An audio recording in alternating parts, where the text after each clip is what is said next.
Welcome to Past Light History, where the echoes of ancient lives help lull us into restful sleep. Tonight, let us drift back almost 2,000 years to the heart of the Roman Empire, not into the colosseums of grandeur or the clamoring marketplaces, but instead into the hushed warmth of a public bathhouse just before dawn. Here, we follow a man not carved into marble or etched in legend, a bathhouse servant, a freedman perhaps, or still enslaved. His name is lost to time, yet his quiet rhythm, his folding of linens, his tending of embers, his preparation of olive oil and scented steam, remains part of the texture of daily Roman life. Let us walk slowly through his hours, through warm stone corridors and the soft slosh of water echoing off tiled walls. The world outside fades now. Your breath slows. The hush of ancient Rome surrounds you. Let us begin. Before the heat, the hour before dawn, the city is still asleep. In a dim corner of Reggio 6, tucked within the mosaic-strewn streets of ancient Rome, a narrow door creaks open. A soft breath of cold air flows past the threshold. It is the hour before sunrise. The streets are hushed, and within the bathhouse walls, only the faintest glow of a flickering oil lamp offers light. The man enters with quiet steps. He carries no torch. His feet know the patterns of this floor as one knows the texture of their own hands. The tiles, cool and slick beneath his sandals, lead him past the frigidarium, the cold pool, and toward the furnace chamber. He is alone. This is his time, the one part of the day that belongs solely to him. Before the clatter of sandals, before laughter echoes off the walls, before noblemen arrive in clean tunics, expecting warmth and silence, oils and order. He breathes slowly and evenly. Dust from yesterday's soot rests on the edge of the furnace bricks. With practiced ease, he kneels and begins the fire-making ritual. First, he removes the old ash, sweeping gently so as not to stir it into the air. Then, small bundles of dried pine needles and olive twigs are layered in careful shapes. He lights the lamp wick and transfers the flame. A soft crackle answers. The flame catches. And with that, the first ritual is complete. Outside, the stars begin to fade. The fire grows. A low hum begins inside the hypocaust, the underfloor heating system, spreading through hollow spaces beneath the caldarium. Warmth will come slowly, like a whisper. He leans back on his heels and takes a sip from the clay cup he brought in. A mixture of barley water and a trace of honey. Nothing more. He watches the flame for a while. Time has no urgency here. Only rhythm. The folding of linen towels is next. The stack is already laid out from yesterday. He sits cross-legged on a simple mat and begins to fold, each movement slow and precise. The cloth is coarse yet softened from many washings. He smooths the corners and stacks each in rows. One for the warm room, one for the tepidarium, and one for guests of higher standing who expect their linens to smell of thyme and lavender. The folding, like the fire, is meditative. Outside the bathhouse, the first sounds of carts begin, wooden wheels echoing faintly across cobblestone. Someone calls out in Greek, their voice quickly swallowed by the buildings, but inside, the world is still womb-like. The bathhouse holds its silence, muffled and sacred. He finishes folding and stands. Steam is rising now from the channels in the walls. The caldarium is warming. The small bronze doors of the heating system squeak slightly as he adjusts the dampers. He wipes them clean with a linen cloth, careful not to smudge the polished handles. These were recently replaced, paid for by a wealthy patron who visits often and dislikes cold marble. Time continues. He prepares the oil jars next, small clay vessels filled with olive oil, some infused with herbs, bay leaf, rosemary, rose. He rubs the oil between his palms briefly, warming it before pouring it slowly into a warm dish for the massage room. The scent is calming, familiar. The floor is then swept in long, slow strokes. Each swish of the straw broom is soft and rhythmic. He moves from one room to the next. The frigidarium, the tepidarium, the caldarium, pausing at corners to scoop up small traces of sand or olive leaves dropped from a guest's sandal. He does not rush. The sweep of the broom, the fold of the towel, the scent of oil and rising warmth. These are the hours before others arrive, before commands are given, before laughter and splashes and debates over politics ripple through the air.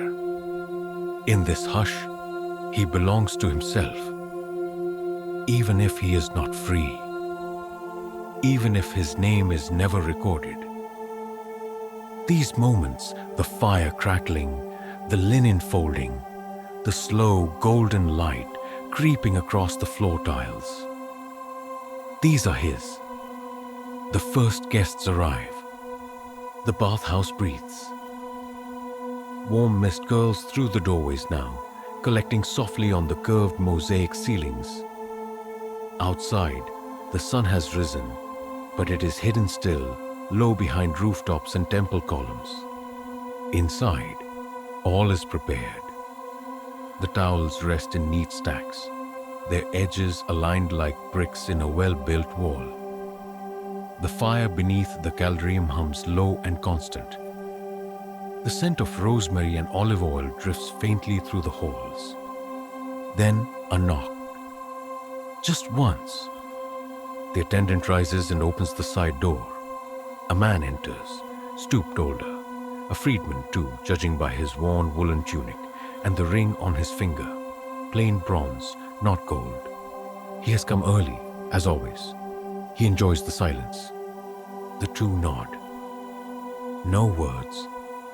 They have done this ritual too many times to need speech. The man moves to the apoditerium, the changing room, and removes his sandals and cloak. He leaves them on a stone bench. The bathhouse servant takes the items gently and hangs them from pegs beside the cedar chest. Then he offers a plain towel, warm from the stone shelf where it had been resting. The guest moves on, disappearing into the warm fog of the tepidarium. Silence returns. Another guest arrives, this one younger, cleaner, perhaps a scholar, perhaps a scribe. He moves with the air of someone not quite noble, but not quite common either. He carries a small wax tablet tucked under his arm. Notes from the morning's reading, maybe. A passage from Seneca or Virgil. The servant repeats the steps. The same soft nod. The same unspoken ritual. He hangs the cloak, folds the belt, and offers perfumed oil. Frankincense and myrrh, diluted in warmed olive. The scholar rubs it slowly onto his shoulders and neck before stepping away. In the background, faint splashes begin. Water echoing softly. A quiet rhythm. The sound bounces gently off curved marble walls and into silence again.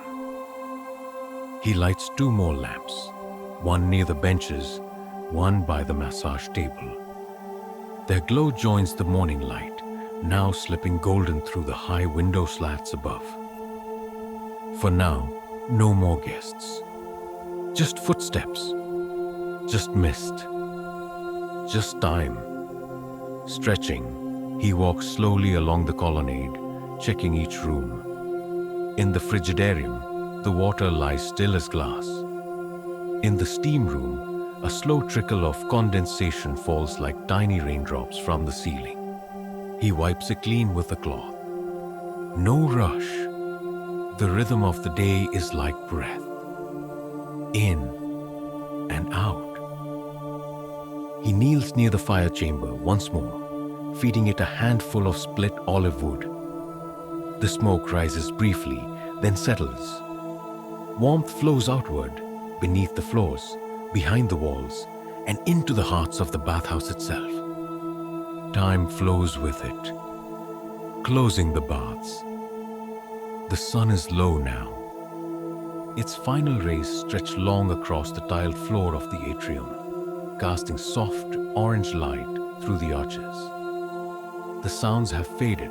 No more footsteps, no murmured conversations, no echoing splashes. The last patron has gone. Silence returns like a tide. The attendant walks the perimeter slowly. One hand trails across the cool stone wall.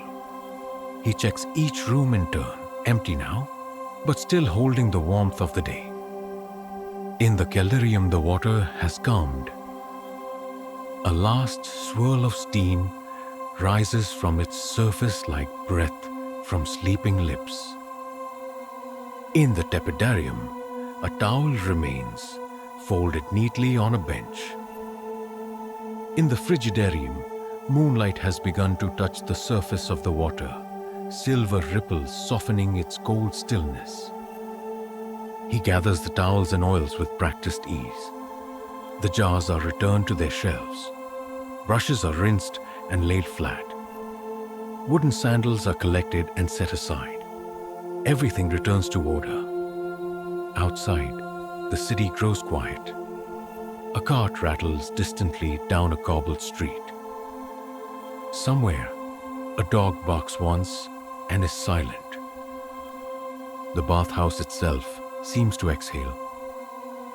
He moves back to the furnace one last time and dims the flames. The heat will linger for hours beneath the stones, slowly fading like an ember in the mind. He pauses then. Standing in the central hall, eyes closed. The scent of ash, oil, and wet stone surrounds him, faint and comforting. He has not spoken all day. He does not need to. There is a kind of peace in silence, a rhythm in routine, a place where thoughts no longer chase each other, but settle slowly, like dust on a windowsill. He leaves by the side door, closing it gently behind him. The baths sleep now, and so may you. Let your thoughts drift like steam through a quiet hall. Let your breath slow like footsteps in an empty chamber. And let sleep come, not all at once, but softly, like warm water around tired limbs. You are safe, you are still, and the night is long enough. Good night.